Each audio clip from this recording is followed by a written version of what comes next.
Part of Wi-Fi 8, one of the new things coming to the standards and practice is coordinated multi-AP transmissions.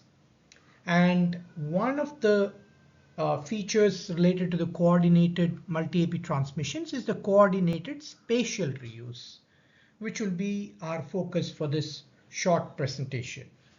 My name is Srikanth, and I am with NanoCell Networks. So spatial reuse is not new.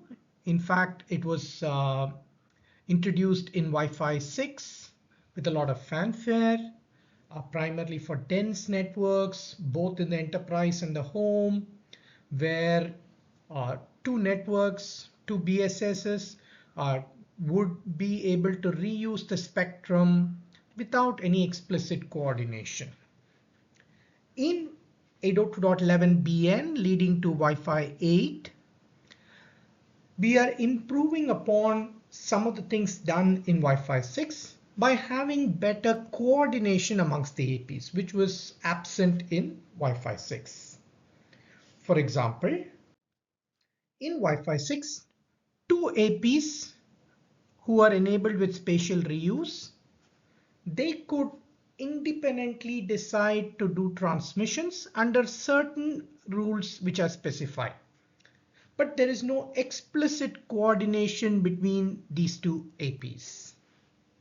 So in practice, we saw that there could be a lot of challenges in terms of the way it was used, and practically we don't see too much deployment based on what has been envisaged in the standards.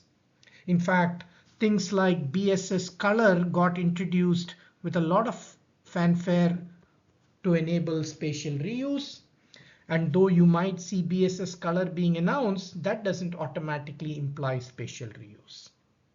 What's the difference in Wi-Fi 8 is now, as I said, we have some enablers, specifically coordination and some special frames which are going to help us manage the effects of spatial reuse. Remember that typically spatial reuse involves some amount of reusing the frequency, and so there could be interference effects which needs to be managed, and that is done more appropriately with the coordination. It seems that the main target might be home mesh networks. Why? Because those are few in number. They also use the what they call single channel strategy more often.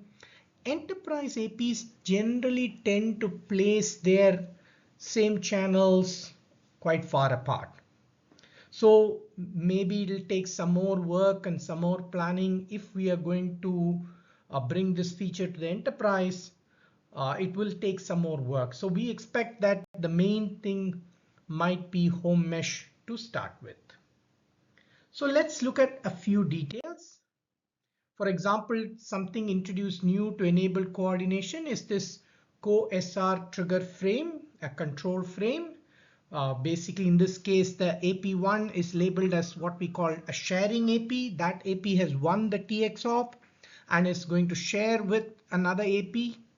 These roles are not fixed. For example, in another instance, AP2 could be the sharing AP and AP1 could be the shared AP. And if AP2 wants to share resources with AP1, it would be sending the co-SR trigger frame. And the co-SR trigger frame will clearly identify the duration, the power levels that AP2 should use, etc. Okay? Because you have to keep in mind the potential interference that this can cause there. And of course, this will also have to keep in mind the interference that this will cause here, and accordingly adjust things like rate adaptation and so on. Though we don't require any explicit support from the client in terms of the coordination details, one important support that the client does provide, which is not necessarily coming from this standard, it's been around, where an AP can ask a station for measuring, for example, beacon strength of another AP. These are called 11K beacon reports. So this is typically what you need from the station. And once you have that, then you can basically now have a sharing AP, let's say for example AP1, which could decide that, hey, because AP2 is in my same set and we can share the large 160 megahertz or 320 megahertz bandwidth, it can specify some parameters for AP2 to follow. Okay, so that's the coordination. How much of this will come to real life is to be seen, because this is going to be challenging. Probably in a closed home mesh is where we can potentially see this being successful initially, and if it is successful, then maybe it'll trickle down to other use cases. So for more videos, please see our website or the YouTube channel. We also offer courses through Wi-Fi Now Academy. Thank you.